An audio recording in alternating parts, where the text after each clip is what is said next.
Hello, good evening my dear students. मैं अश्विनी श्रीवास्तव।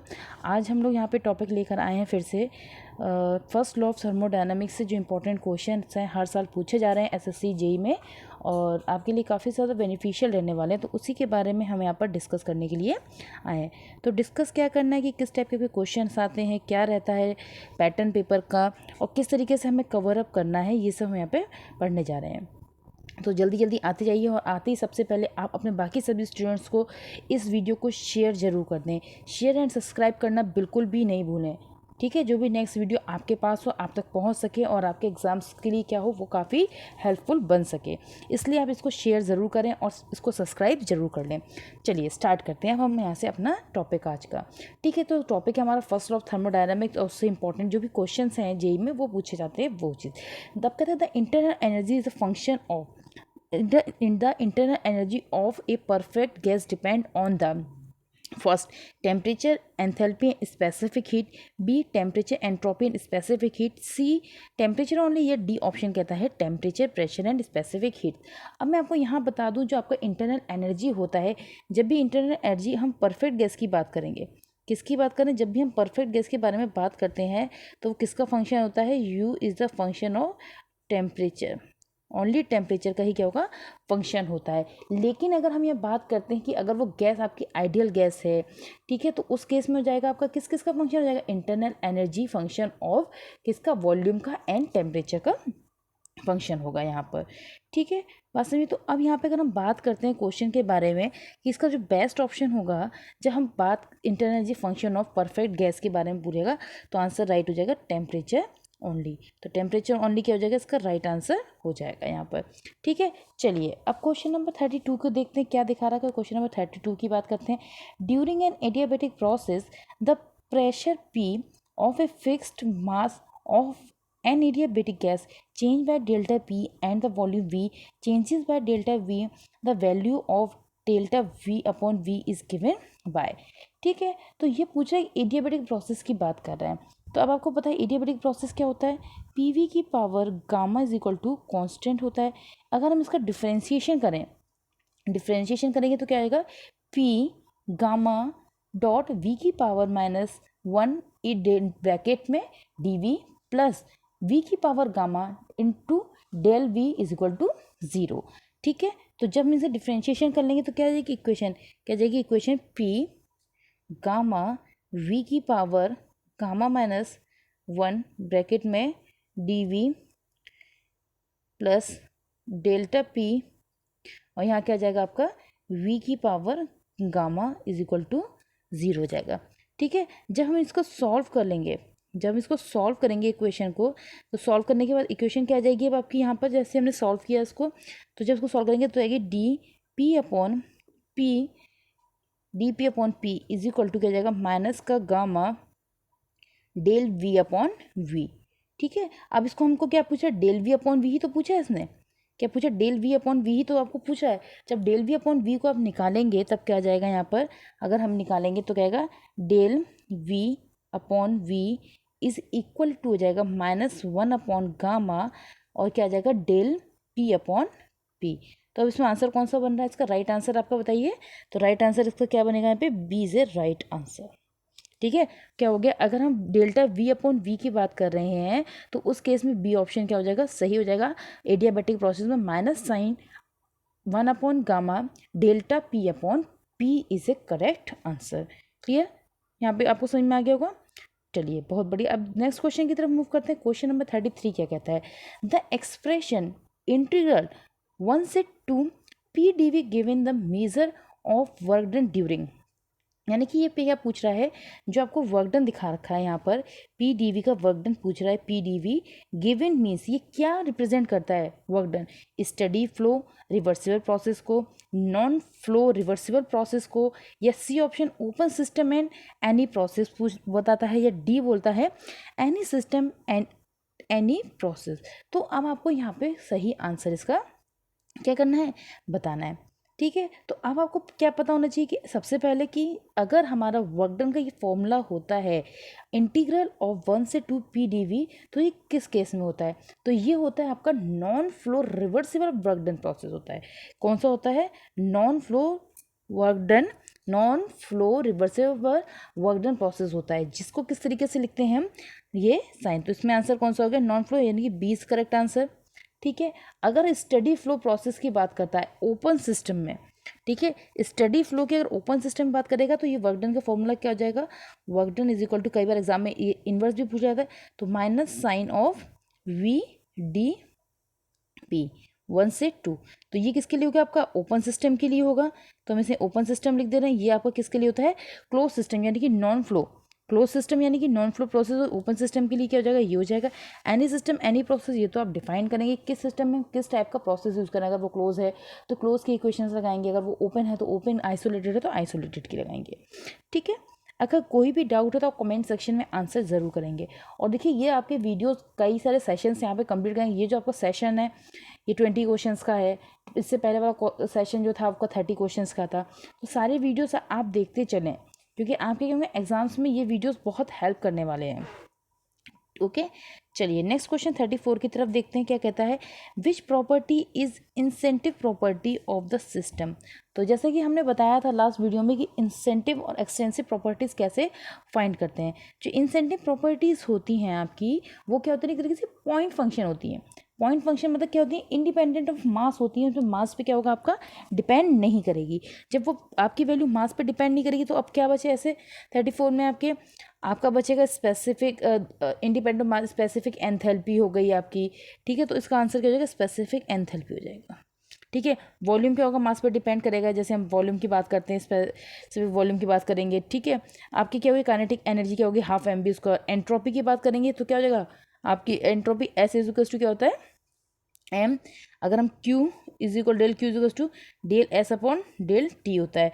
तो अगर हम एंट्रोपी निकालेंगे यहाँ से एस, तो क्या होगा टी इंटू डेल्टा क्यू, और क्यू क्या हो जाएगा, फंक्शन ऑफ मास हो जाएगा। वैसे ही जब हम उसको डिफाइन करें M C V delta T, तो इस सब में मास आएगा, सिर्फ किस में नहीं आ रहा है, स्पेसिफिक एंथैल्पी में नहीं आएगा। तो 34 का जो सही आंसर होगा वो आंसर क्या होगा आपका, 34 का answer B is A correct answer.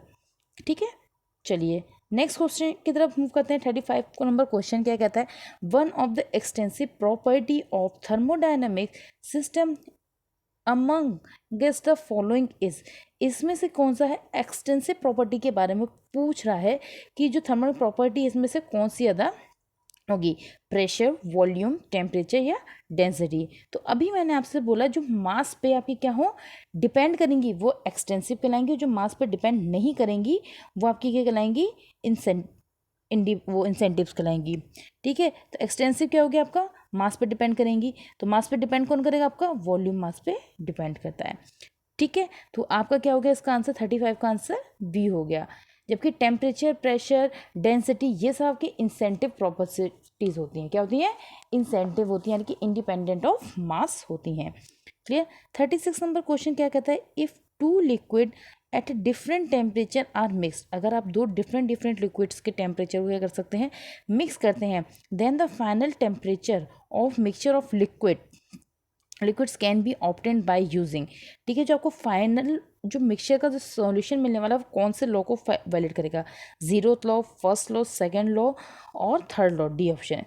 तो अब आप मुझे बताएंगे तो आपको पता हो जाए, दो लिक्विड हैं आपके डिफरेंट टेम्परेचर के, मिक्स कर दिए, then final temperature mixture of liquid can obtain, तो कैसे हम फाइनल लिक्विड का टेम्परेचर फाइंड आउट कर सकते हैं।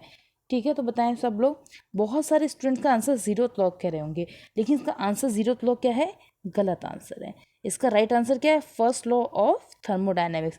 अब क्यों है, जो कंजर्वेशन ऑफ एनर्जी का कंसेप्ट होता है वो फर्स्ट ऑफ थर्मोडायनेमिक्स में होता है, और जब फर्स्ट ऑफ थर्मोडायनेमिक्स यूज़ करते हैं तो इनिशियल और फाइनल कंडीशन ऑफ मिक्सचर को क्या करते हैं, कंसिडर करते हैं। जो अब कंसिडर करेंगे तो दो लिक्विड क्या होंगे, एनर्जी तो ट्रांसफर कर रहे होंगे, हीट ही तो एक क्या करो, हीट रिलीज कर रहा होगा, दूसरा गेन कर रहा होगा। अब जब एक गेन कर रहा है, रिलीज कर रहा है, और थोड़े टाइम बाद क्या होंगे, एक इक्विलिब्रियम मेंटेन करेगा। तो वही जो कंजर्वेशन ऑफ एनर्जी यहाँ पे बता रहा है, तो वही क्या कह रहा है, फर्स्ट लॉ ऑफ थर्मोडायनेमिक्स तो हो गया यहाँ पर। तो इसीलिए इसका आंसर क्या होगा, बी ऑप्शन इज करेक्ट, ना कि जीरोथ लॉ होगा। जीरोथ के लिए आपकी हमेशा 3 बॉडी की जरूरत पड़ेगी, कभी भी 2 बॉडीज आप कंसिडर नहीं करेंगे। ठीक है, चलिए नेक्स्ट क्वेश्चन की तरफ मूव करते हैं। 41 नंबर क्वेश्चन क्या कहता है, a closed balloon contain 10 kg of helium receive 5 kg per kilogram of heat during this process the volume of balloon slowly increase by 0.2 metre cube at a constant pressure 100 kilo pascal, then change in internal energy in kilo joule. तो आपको क्या पूछ रहे हैं, इसकी internal energy में क्या क्या चेंज होंगे। ठीक है, तो आप इसका आंसर निकालेंगे कैसे, सब बताइए आपको क्या क्या करना पड़ेगा। सबसे पहले हम यहाँ बात कर लें क्या क्या इसमें डेटा गिवन है। आपको हीट मालूम है, हीट कितनी दे रखी है 5 kg पर किलोग्राम। ठीक है, तो अब आपको मास भी दे रखा है इसमें, और हम इसको कन्वर्ट करेंगे, देखते हैं, चलिए इसको बता ही देते हैं आपको। तो Q इजिकल टू कितना हो गया 5 kg। तो वर्क डन निकालेंगे, तो वर्क डन आपको मालूम है आपका क्या हो जाएगा, क्लोज सिस्टम का PdV हो जाएगा। इससे हम PdV से वर्क डन निकालेंगे तो कितना आ जाएगा, P की वैल्यू 100 दे रखी है, चेंज इन वॉल्यूम कितना रहेगा 0.2 मीटर क्यूब। सॉल्व करेंगे तो वर्क डन कितना आ गया यहाँ पे आपका 20 किलो जूल वर्क डन हो गया आपका। और हीट कितनी हो गई यहाँ से अगर हम बात करें तो हीट आपको दे रखी है 5 किलो जूल पर किलोग्राम। तो 5 इंटू क्या हो जाएगा 10 हो जाएगा। यहाँ से कितना हो गया आपको 550 किलो जूल आपकी क्या हो गई हीट हो गई, और ये आपका वर्क डन हो गया। यहाँ पर वर्क डन कितना है आपका 20 हो गया। ठीक है, इसके बाद अब आपको क्या निकालना, फर्स्ट लॉ को यूज़ करना, क्योंकि हमसे क्या पूछा गया इंटरनल एनर्जी पूछ रहा है सिस्टम की। तो Q इजिकल्स टू क्या होता है U plus W. Q equal to क्या होता है U प्लस डब्ल्यू होता है। तो अब आप क्या करेंगे, Q आप यहाँ पे प्लेस करेंगे, कितना है Q की वैल्यू 50 है, आपको क्या करना है U निकालना है, और यहाँ पे W कितना देखा है 20 देखा है। तो U की वैल्यू कितनी आ गई यहाँ से 30 हो गई। तो आंसर क्या हो गया 30 इज ए करेक्ट आंसर। तो 30 क्या हो गया इसका करेक्ट आंसर। बहुत ही सिंपल क्वेश्चन था, सिंपल वर्क डन को आपको प्लेस करना था। हीट किलो जूल पर किलोग्राम में दे रखी थी, जिसे कन्वर्ट करके आपको उसको किलो जूल में करना था। ठीक है, उसमें आप क्या कर देंगे मास फ्लो रेट का क्या कर देंगे मल्टीप्लिकेशन कर देंगे, और क्या करेंगे first law of thermodynamics use करके आंसर निकालेंगे कि चेंज इन इंटरनल एनर्जी कितना होगा। तो यहाँ पे सभी को उसका राइट आंसर समझ में आ ही गया होगा। चलिए नेक्स्ट क्वेश्चन है आपको 42 क्वेश्चन क्या कहता है, the process in which no heat enter or leave the system is called. ये तो हम कई बार बता चुके हैं कि कोई भी ऐसा सिस्टम जिसमें ना ही हीट एंटर कर रही है और ना ही हीट क्या हो रही है आपकी रिलीज कर रही है, तो नो हीट एंटर और नो लीव द सिस्टम। तो सिस्टम क्या कहलाएगा आपका बताइए, आइसोट्रॉपिक, आइसोबारिक, आइसोकोरिक या आइसोथर्मल। तो आपको जो 42 का आंसर होगा वो क्या होगा आइसेंट्रॉपिक होगा। ऐसे सिस्टम को क्या कहेंगे हम लोग आइसेंट्रॉपिक सिस्टम कहते हैं, जिसमें ना ही हीट इंट्रैक्ट होती है ना ही लीव होती है, तो वो एडियाबैटिक होता है। और एडियाबैटिक का ही दूसरा नाम क्या है आपका आइसेंट्रॉपिक प्रोसेस भी कह सकते हैं। तो कई बार क्या कहेगा एडियाबैटिक ना देखिए क्या कहेगा उसको आइसेंट्रॉपिक, तो आप कह देंगे वहाँ पे आइसेंट्रॉपिक एडियाबैटिक की जगह। अगर एडियाबैटिक है तो एडियाबैटिक लिखेंगे, जैसे ये होता है ना किसी का एक इंसान है उसको 2 नाम है, ठीक है, तो उसी तरीके से एक प्रोसेस है जिसका नाम आइसेंट्रॉपिक भी है और दूसरा नाम क्या है आपका एडियाबैटिक प्रोसेस है। चलिए नेक्स्ट क्वेश्चन की तरफ मूव करते हैं। क्वेश्चन नंबर 39 क्या कहता है, क्वेश्चन नंबर 39 कहता है an adiabatic process in a thermodynamic system is one in which there is. ठीक है, जो एडियाबैटिक प्रोसेस होता है थर्मोडायनामिक सिस्टम में, तो वो क्या चीज़ें फॉलो करता है, क्या उसकी लिमिटेशंस है। A option a limited heat transfer to or from the system through the boundary, पहला ऑप्शन। बी कहता है no heat transfer or from the system through the boundary, या C option no energy transfer to or from the system through the boundary, and D option no internal energy change in the system. तो अब आप adiabatic की बात कर रहे हैं, तो अभी हमने बताया था कि कोई भी एडियाबैटिक प्रोसेस क्या प्रोसेस होता है, वो थर्मोडायनामिक सिस्टम एक ऐसा सिस्टम जिसमें हीट ट्रांसफर नहीं होती है, किससे आपका जो सिस्टम है उसकी बाउंड्रीज से। तो ऐसा ऑप्शन कौन सा बना no heat transfer system to surrounding, तो ऑप्शन कौन सा बेस्ट है हमारा नो हीट ट्रांसफर। क्या होगा यहाँ पे आपका एक सेकेंड, हाँ जी चलिए, तो सिस्टम में क्या होगा नो हीट ट्रांसफर क्या हुआ और from the system through the boundary, तो option B is the right answer. यानी कि कोई भी एक ऐसा सिस्टम जिसकी बाउंड्री से आपकी हीट ना ही क्या हो रही है ट्रांसफर नहीं हो रही है ना ही इंट्रैक्ट कर रही है, तो वो प्रोसेस आपका क्या कहलाएगा आपका एडियाबैटिक प्रोसेस कहलाएगा। तो आंसर क्या हो गया 39 का आंसर बी हो गया करेक्ट आंसर। ठीक है, देखो ये जेई में पूछा हुआ भी क्वेश्चन है, इवनिंग शिफ्ट में 2014 में पूछा हुआ है, क्योंकि देखो यहाँ पे वो क्वेश्चंस कराए जा रहे हैं जो आपके कॉन्सेप्चुअल हैं और मतलब पूछे भी जाएंगे, और इसी टाइप के क्वेश्चंस आपके एसएससी जेई के एग्जाम्स में आते हैं। अब क्या कह रहा है 40 number, gas in a container A is in thermal equilibrium with another gas of same mass in container B if the corresponding pressure and the volume are denoted by suffix a and b, which of the following statement are true। ठीक है, तो अब आपको क्या बता रहा है, कोई गैस है, इसमें क्या है, एक में कंटेनर ए है, एक कंटेनर बी है। ठीक है, दोनों में गैसेस फिल हैं। अब क्या कर रहा है कि अगर वो इक्विलिब्रियम मेंटेन करता है तो दोनों में टेम्परेचर क्या होंगे, सेम है। जब सेम है तो क्या होगा, T A is equal to क्या होगा आपका, टी बी होगा। अब आप क्या लगाएंगे, P V equals to N R T लगाएंगे। तो अब पी वी इजिकल्स टू क्या लगाएंगे, पी वी इजिकल्स टू क्या होगा, एन आर टी। ये हो गया ए के लिए, ऐसे हम बी के लिए लगा देंगे। जब दोनों का टेम्परेचर सेम है तो क्या हो जाएगा, P one V one equals to, यानी कि पी ए इजिकल्स टू क्या हो जाएगा आपका, P B into V B. तो कौन सा ऑप्शन इसमें आपका सही बन रहा है, पी और बी भी सही है इसमें, ऑप्शन सी। तो ऑप्शन सी क्या हो जाएगा, इसका राइट आंसर हो जाएगा। अगर हम ऑप्शन की राइट के आंसर बात करते हैं तो कौन सा ऑप्शन सही बनेगा इसका, इसका आंसर कौन सा, सी इज राइट आंसर, यानी कि P A P V equals to P B equals to P B हो जाएगा। ठीक है, चलिए नेक्स्ट क्वेश्चन की तरफ मूव करते हैं। 37 नंबर क्वेश्चन क्या कहता है, heat supply to a system equal the work done is case of non flow process carried out. ये बहुत अच्छा क्वेश्चन है। जब हीट सप्लाई की बात कर रहा है to a system equal the work done in case of non flow process की बात कर रहा है। अभी हमने फ्लो नॉन फ्लो प्रोसेस की बात की, तो जब भी नॉन प्रोसेस की बात कर रहा है तो वो क्या होगा आपका प्रोसेस, सबसे पहले यहाँ पे हीट ट्रांसफर नहीं हो रही है। जब हीट ट्रांसफर नहीं हो रही है तो क्या होगा प्रोसेस, ए ऑप्शन कहता है आइसोकोरिकली, आइसोबारिकली, आइसोथर्मली, एडियाबेटिकली। तो heat transfer supplied system equal, यानी कि इक्वल क्या हो रहा है, वर्क डन दोनों आपके क्या जा रहे हैं, बराबर हो जा रहे हैं। ठीक है, दोनों प्रोसेस में क्या हो रहा है, आपका वर्क डन क्या हो जाए, बराबर हो जाए, यानी कि हीट ट्रांसफर किसके बराबर हो जाए, यानी कि W इज इक्वल टू क्या कर रहा है, Q हो जाए।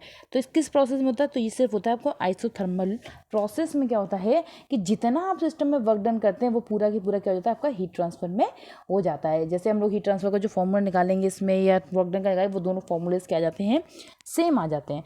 तो किस में होती है चीज़, नॉन फ्लो वर्क डन में आपके आइसोथर्मल प्रोसेस में work done is equal to क्या होता है, हीट ट्रांसफर निकल आती है कंडीशन आफ्टर सॉल्विंग। ठीक है, 38 नंबर क्वेश्चन क्या कहता है, in an isothermal process the internal energy. अब ये बहुत अच्छा क्वेश्चन कह दिया कि जब भी आइसोथर्मल प्रोसेस होगा तो इंटरनल एनर्जी पे क्या इफेक्ट पड़ेगा। सबसे पहले इंटरनल एनर्जी हमें मालूम है कि यूज द फंक्शन ऑफ क्या है, टेम्परेचर है। जब फंक्शन ऑफ टेम्परेचर आइसोथर्मल में टेम्परेचर क्या होगा, कांस्टेंट होगा, तो इसमें क्या होगा, रिमेन कांस्टेंट हो जाएगा। तो ऑप्शन क्या हो जाएगा आपका, डी हो जाएगा। सिंपल क्वेश्चन है, इसमें कुछ समझने वाली ऐसी बात ही नहीं थी, इजी और अच्छा क्वेश्चन है। और देखो एसएससी जे में पूछा हुआ भी है, तो क्या होगा आपका, रिमेन कांस्टेंट होगा। ठीक है, कोई डाउट यहाँ पे आई थिंक किसी को नहीं होगा। चलिए नेक्स्ट क्वेश्चन 45 के कहता है, थोड़ा सा ब्लड है बट हो जाएगा कवर अप आई थिंक। चलिए, N isothermal process is one which, ये एक आइसोथर्मल प्रोसेस है, उसमें कौन सी कंडीशंस होंगी। तो ऑप्शन है pressure of gas in the system is proportional to the volume of the gas. B option internal energy of the system under consideration decreasing during changes.